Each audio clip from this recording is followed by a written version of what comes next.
Dracorex hogwartsia, the dragon of Hogwarts in real life. If you have ever read Harry Potter and dreamed of seeing a dragon with your own eyes, you might be amazed to know that Earth, tens of millions of years ago, truly had a creature that looked as though it had leapt out of legend.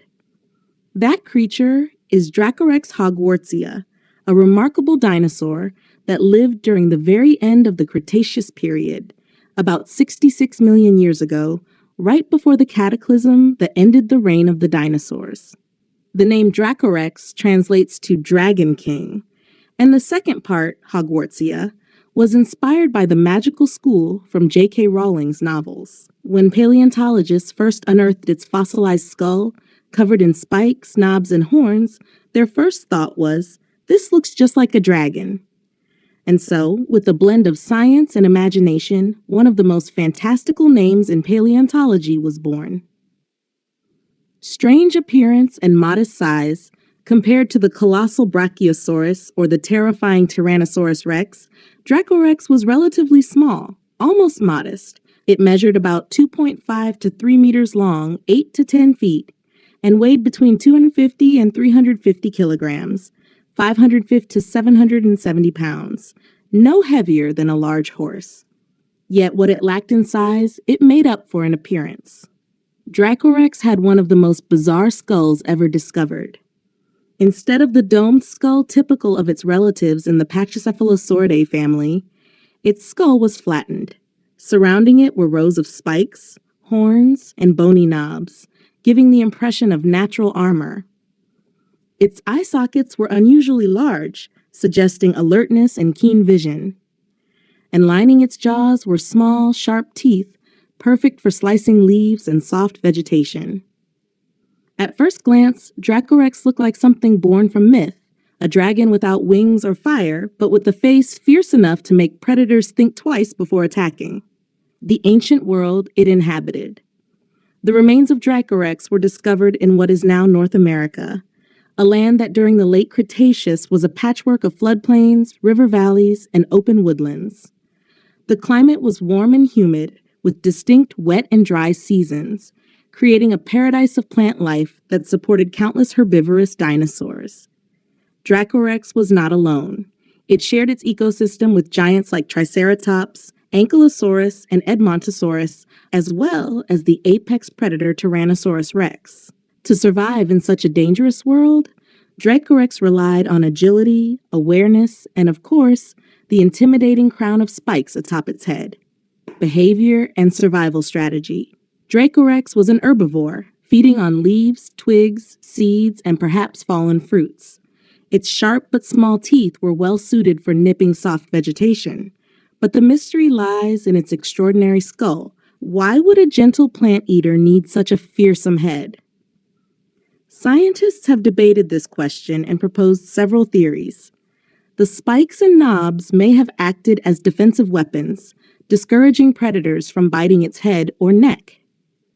They may also have served as ornaments for display, much like a deer's antlers or a rooster's comb, helping Dracorex attract mates or assert dominance in social groups.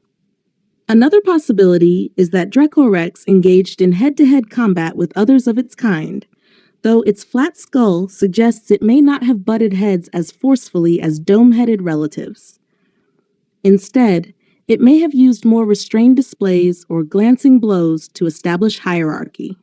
Whatever the case, its bizarre skull was clearly an evolutionary advantage, allowing it to survive in a world filled with danger and competition. The Great Mystery. Is Dracorex truly a species of its own? Perhaps the most fascinating part of Dracorex's story is the scientific controversy that surrounds it. Some paleontologists argue that Dracorex, Stygimoloch, and Pachycephalosaurus are not three distinct dinosaurs at all, but rather different growth stages of the same species.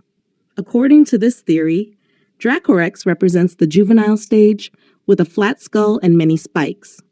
Stygimoloch would be the intermediate stage, with spikes still present, but the dome beginning to thicken. And finally, the fully grown adult would be Pachycephalosaurus, known for its massive rounded skull dome. If true, Dracorex hogwartsia, the Hogwarts dragon, was never a separate species, but rather the teenage version of a far more famous dinosaur. Yet other researchers argue that Dracorex's features are distinct enough to stand on its own. To this day, the debate continues, keeping Dracorex wrapped in mystery and sparking endless curiosity among scientists and dinosaur enthusiasts alike. Cultural impact: a dinosaur with a magical name. Dracorex is not just a paleontological curiosity. It has also captured the public's imagination thanks to its unique name. When the discovery was announced, the connection to Harry Potter's Hogwarts thrilled fans worldwide. It was as if the magical universe had crossed into reality. This cultural link elevated Dracorex into popular recognition, despite its relatively small size and modest role in the dinosaur ecosystem. The end, the last dragon before doom. Picture this scene. 66 million years ago, on a sunlit Cretaceous plain in North America, a Dracorex quietly browses leaves near a riverbank. The light of the setting sun glimmers on its spiky crown, making it look every bit like a dragon from myth. But within a geological blink of an eye, everything changes. A massive asteroid collides with Earth, unleashing fire, darkness, and devastation. The world of the dinosaurs collapses, and with it, Dracorex disappears forever. All that remains today are fossils, silent, stone-hard reminders of a creature that once lived and breathed. Yet Dracorex lives on in our imagination, embodying the strange beauty and mystery of prehistoric life. Whether it was its own species or just the youthful stage of Pachycephalosaurus, Dracorex hogwartsia remains a bridge between science and legend, between reality and fantasy, a true dragon of the dinosaur age.